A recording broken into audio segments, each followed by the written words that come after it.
Putain, le DS c'est chiant. Déjà faut se lever tôt et en plus c'est toujours la même chose. Pour commencer, tu sais jamais sur quoi tu vas tomber. Ça a beau être n'importe quelle matière, ça va toujours être des statistiques avant pendant les révisions. Bon, chapitre 2, les autruches. C'est parti. Bon, toi au pire, t'es élève, tu galères. Mais ce qui est bizarre, c'est que tu te rends vite compte. Bon, bah, sujet d'aujourd'hui, Que le prof il fait pareil. le Japon. Mais monsieur, c'était pas des maths aujourd'hui? Ta gueule. Ensuite, quand t'arrives, t'as deux types de situations. Soit t'as révisé, t'es tranquille, limite tu lui rends ta copie avant qu'il t'ait donné le sujet.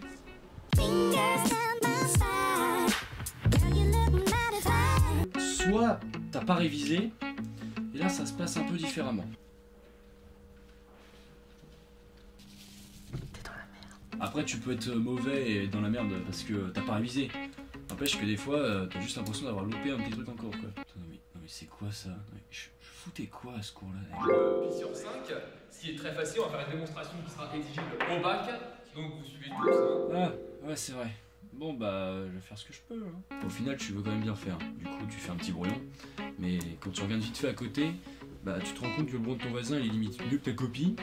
Et que quand tu regardes ton brouillon, bah au final tu te dis carrément que même son brouillon, il aurait une meilleure note que ta copie. Bon après dès que t'es lancé c'est bien, t'es concentré, mais il suffit vraiment d'un rien pour te faire sortir de ta bulle. Dire quand tu relèves la tête des fois c'est pas que pour regarder des brouillons. Oh j'en ai marre de ces maths. Ça c'est du lourd. Oui ça a l'air plutôt vite. Oh putain de merde. Qu'est-ce que j'ai fait? J'espère qu'il me regarde pas. Regarde. Quoi? Nouveau sujet? Je faisais des maths au plan d'avant. L'homosexualité.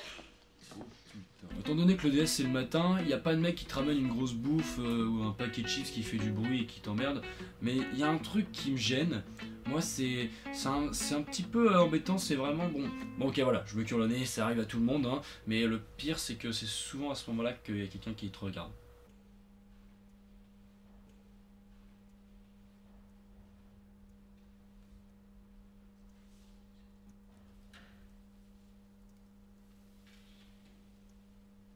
Vers la fin, t'essayes d'imaginer ta note. Tu te souviens, tu t'étais dit que tu ferais mieux la prochaine fois. Ensuite, ta deuxième excuse, c'est de te dire que tu peux pas faire pire. Jusqu'au jour où... Pour te rassurer, tu regardes ta copie de loin, tu te dis qu'au final c'est peut-être pas si mal. Jusqu'au moment où tu tournes la tête, et que cette fille, avec son brouillon de balade, a maintenant 3 tomes de 500 pages. Attends, c'est limite, tu nous as écrit la composition du prochain DS, ou le futur, hein, l'avenir, dire voilà la prochaine recette de cuisine de Cyril Lignac et tout. C'est comme ce mec qui prend plusieurs copies pour le LV2 ou LV1. C'est le genre de gars qui a besoin de 3 copies pour 10 questions et 15 lignes. Non mais juste explique-moi. Vient le moment où tu rends ta copie. Et là, peu importe la personne qui surveille, si c'est qu'un surveillant ou un prof, peu importe la matière de ton DS, il va voir ta copie, il va sentir que c'est médiocre. Donc là, du coup, t'as une technique qu'on connaît tous, c'est d'attendre qu'il y ait un pote ou une de tes potes qui passe dans ton rang, lui glisser discrètement ta copie sous la sienne et t'éclipser le plus discrètement possible. T'es enfin sorti, t'es libéré, t'as l'impression d'y avoir laissé la moitié de ta vie, et t'as beau d'être dit dans le DS que t'allais tout revoir en sortant de la salle pour être au point pour le prochain, bah t'as pas encore passé la porte, tu penses déjà à ce que tu vas bouffer au final. Ensuite, 2 semaines plus tard, voire plusieurs mois selon les profs, on te rend ta copie.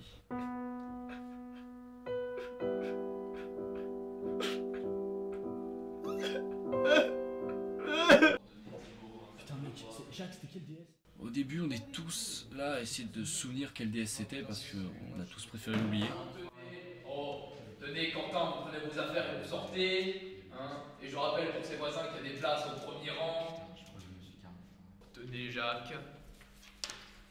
Wesh! Ta gueule! Tenez Romuald, très bon devoir. Oh, TRM 10. Jusqu'au moment où c'est à ton tour de recevoir ta copie. Mais en tout cas, ferme le son, là, pendant longtemps, on peut y aller, hein, salut. Tenez Antoine. De toute façon, je peux vraiment pas faire pire que la dernière fois.